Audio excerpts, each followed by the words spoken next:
चाट में डालने के लिए हम चटनी बनाएंगे यहाँ पे, जो कि शादियों पे भी बनती है। तो यहाँ पे हम लोग आलू बुखारा लेंगे हस्बे ज़रूरत। जितनी आपने बनानी है उतना ही आलू बुखारा लीजिएगा। मुझे जितनी मैंने अभी बनानी थी तो उतना ही आलू बुखारा लिया है। इसे ऐड करके तो थोड़ी देर के लिए बॉईल कर लिया था, तकरीबन 3 से 4 मिनट के लिए। और ठीक है, इसके बाद आप लोगों ने ये पानी वेस्ट नहीं करना है, इसके अंदर ही दोबारा हम लोग इसे कुक करेंगे। आलू बुखारा मैंने इतना लिया, ठीक है।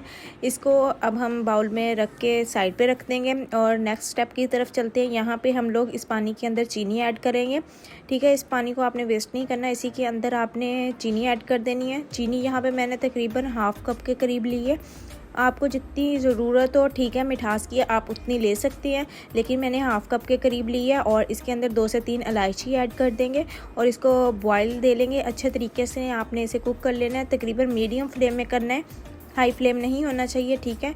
और इसको हम लोगों ने तकरीबन इस फॉर्म में रखना है। ये चेक करें, सेम ये इस पोजीशन में होनी चाहिए, ज़्यादा थिक नहीं होनी चाहिए, क्योंकि हमने इसके अंदर आलू बुखारा वगैरह जो है वो बाद में ऐड करना है। तो सेम ये इसी लुक में होनी चाहिए। सो हम इसमें अब आलू बुखारा ऐड करेंगे जो बॉईल करके रखा हुआ है, ठीक है। ये आपने बॉईल करके ही रखना है, ये ना हो कि आप भिगो के रखते हैं, भिगो के नहीं रखना, बॉईल करके तो फिर रखना है, फिर इसको इसमें ऐड करना, ठीक है। तो अब हम इसको कुक कर लेंगे तकरीबन 3 से 4 मिनट। और इसके बाद हम लोग इसमें ड्राई फ्रूट ऐड करेंगे। अब इस पोजीशन पे आके हम इसके अंदर ड्राई फ्रूट्स वगैरह ऐड करेंगे। ड्राई फ्रूट आपने जो ऐड करने हो, जो आपको अच्छे लगते हो तो वो ऐड करिएगा, ठीक है। अगर तो आप लोगों ने फ्रूट चाट के लिए बनानी है तो ड्राई फ्रूट ऐड मत करिएगा, लेकिन अगर आपने समोसे पकोड़े या इस तरह किसी चीज़ के साथ खाने के लिए, चिकन के साथ खाने के लिए करनी है तो फिर इसमें ये ड्राई फ्रूट ऐड करिएगा। इसका टेस्ट बहुत अच्छा होता है, ठीक है।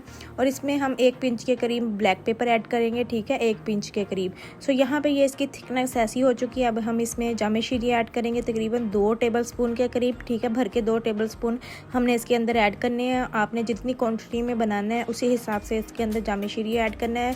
जब ये ठंडी हो जाए तो जामे शीरी ऐड करना है, गरम गरम में आपने ऐड नहीं करना, ठीक है। तो यहाँ पे इसकी थिकनेस देखिए, ये बिल्कुल इस फॉर्म में परफेक्ट तरीके से ये बन चुकी है। इसकी मिठास भी बिल्कुल ठीक है। हाफ़ कप आप अगर ले तो इतना बनाएं तो बिल्कुल परफेक्ट है। सो आपको मीठा खाना अगर ज़्यादा पसंद है तो चीनी ज़्यादा डाल लीजिएगा। यहाँ पे हमारी चटनी तैयार हो चुकी है। आई होप आप लोगों को अच्छी लगी होगी। तो यहाँ पे चिकन पकोड़ा की रेसिपी जल्द आप लोगों के साथ शेयर करूँगी, जो कि झटपट बनने वाली है और बजट फ्रेंडली रेसिपी है।